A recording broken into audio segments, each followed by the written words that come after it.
ஒருவருடைய கையை பார்த்தவுடன் ஒரு கையை பார்க்கணும். விதி ரேகை சனிமேட்டுக்கு போறது விதி ரேகை. அந்த விதி ரேகையிலிருந்து ஒரு சூரிய மேட்டுக்கு ஒரு ரேகை பிரிஞ்சு போகும். அந்த மாதிரி விதி ரேகையிலிருந்து சூரிய மேட்டுக்கு ஒரு ரேகை பிரிந்து சென்றால் அது சூரிய ரேகை ஆகிவிடுகிறது. அந்த வயதில் இந்த விதி ரேகையிலிருந்து பிரிஞ்சு போகக்கூடிய வயதில் ஒரு சில பேருக்கு மேல கூட போகும், மேல இருந்து கூட பிரியும், ஒரு சில பேருக்கு இன்னும் கீழே இருந்து பிரியும்.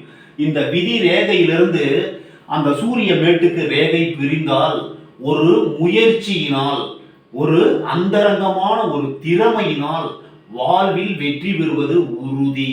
நல்லா புரிஞ்சுங்க.